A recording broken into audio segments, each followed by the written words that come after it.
Hey everybody, it's Joe from the Strange Voyage Files, February 11th, 2026. I thought this would be kind of fun to do, especially after doing that Monster album.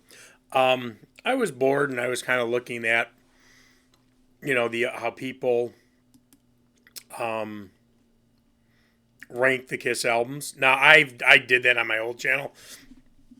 I haven't done it on this one. I probably will at some point. I have no plans to at the moment. But I just kind of wanted to go through some of these rankings and just see if I agree. And I will say, yeah, no, I'm on Ultimate Classic Rock did this. And you're going to see a lot. Now, when I do it, I'm not putting the solo albums in there. It's just going to be true Kiss albums. And poor Peter, man. Peter gets crucified in so many of these lists. Peter's the worst. And then Crazy Nights. I like Crazy Nights. I get it, though. Hot in the Shade comes next. Again, I like most of Hot in the Shade. The Elder's next. I get, yeah. The Elder, I think, sucks. Oh, my God. The next one is the worst. Carnival of Souls. Then come the two, Monster and Sonic Boom. Dynasty. Yeah, Dynasty's about half good.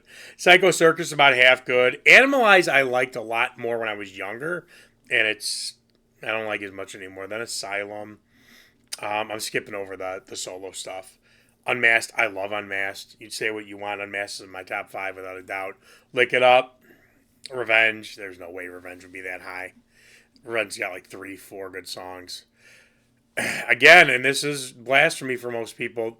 Dress to Kill, which is growing on me a little bit more, is next. But Dress to Kill and Hotter Than Hell, I don't really like. Rock and Roll Over, then Love Gun.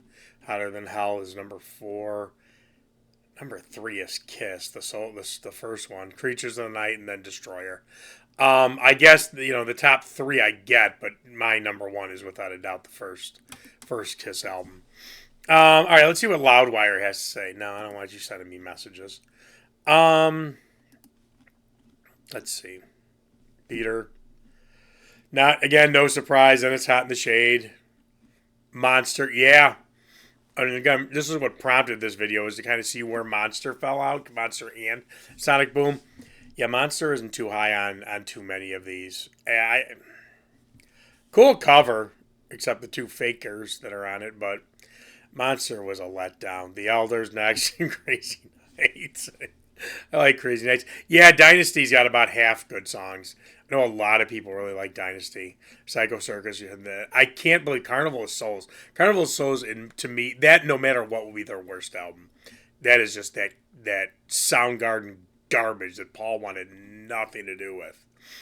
And Bruce Kulick likes it, but he said that in the Face the Music or Behind the Mask, whatever it is,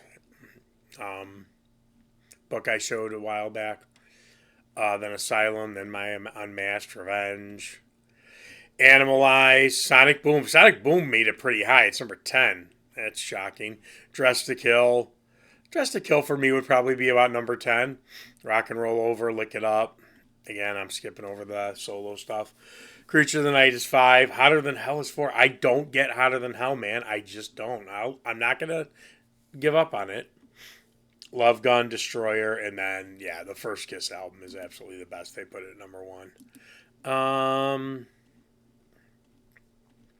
I mean, the top 5 are always going to be some combination of Creatures, the first one, Hotter Than Hell and Dress to Kill, maybe Love Gun, Rock and Roll Over, Destroyer. It's usually those are going to be somewhere in the top 5. So let's see, Louder. What do they say? Louder. What's their Peter Chris, man. All right, I agree. Yeah, I remember seeing this earlier. This is the one I probably agree with the most. Um, Carnival of Souls, and they even say what a few stars in their era. They had a grunge, Motley Crue, Def Leppard.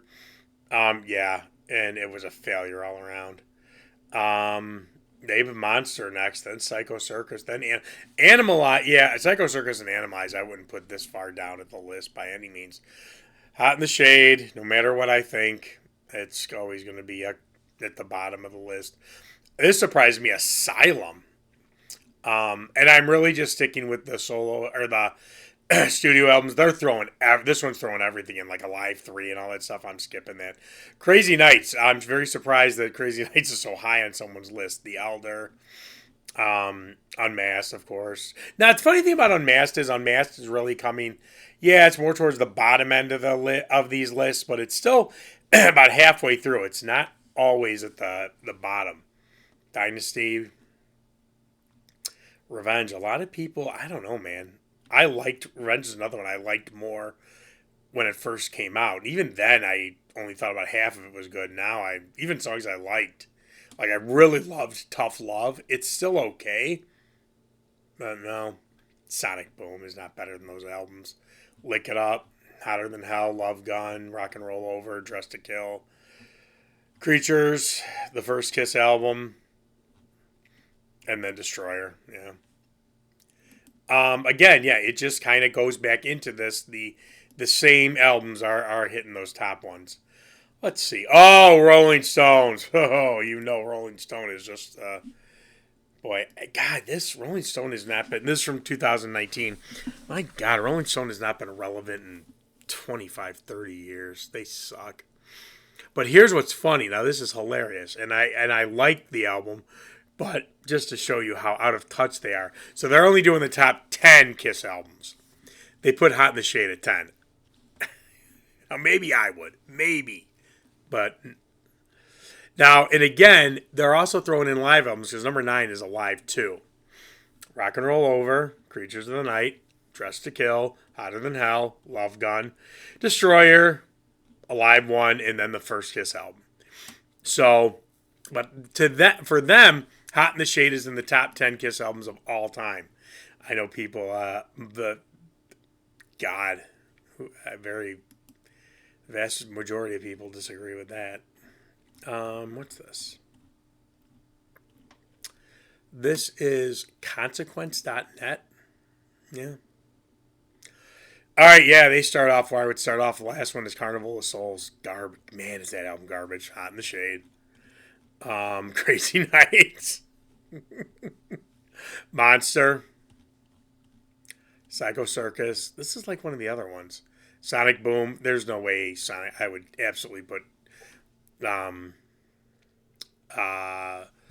Psycho Circus above Sonic Boom. Wouldn't be too far above. Yeah, Unmasked. Yeah, let's screw Unmasked. Animalize. Yeah, man. I mean, Out of the Cold, Into the Fire. Heaven's on Fire. God, there's a few other good ones. Asylum, but Asylum's pretty darn good, man. Music from the Elder, I would definitely put Music from the Elder lower than Asylum. Revenge, Dynasty, Lick It Up, Love Gun, Hotter Than Hell. Oh, they put Love Gun pretty low. Dressed to Kill, Creatures, Rock and Roll Over, the First Kiss album, and let me guess, Destroyer. Yeah, that's odd that Love Gun's that low on this one. But yeah, okay. So again, I kind of just did this for fun, kind of for the heck of it, just to see where other people. I do look at these lists a lot of times beforehand to get an idea of some albums. Like if I was to do Blizzard, I did Diary of a Madman. There's no way I'm looking at. I could care less what anyone else thinks. Diary of a Madman is one of the best, actually the second best album ever written. So I care less. Somebody's Sabbath Bloody Sabbath. I don't care what anyone else says. But I do get curious, if we're talking about cross purposes, I would definitely want to see what people are thinking, because I think Cross Purposes is the worst Black Sabbath album. I know a lot of people disagree. Most people probably disagree. But it's always kind of fun to see what everybody else thinks about these albums too. So what do you guys think? I will do a Kiss ranking in the near future. Or maybe, no, I shouldn't say in the near future. In the future, I will. There is a Kiss bracket that my family is supposed to be doing that those dingbats still haven't done. So hopefully this weekend we'll have a Kiss bracket. A lot of Kiss this week. But, all right, let me know what you guys think. At least let me know you're like, I'd be curious to know people's bottom fives and top fives. You can do a whole list if you want. But like, subscribe, and I will see ya.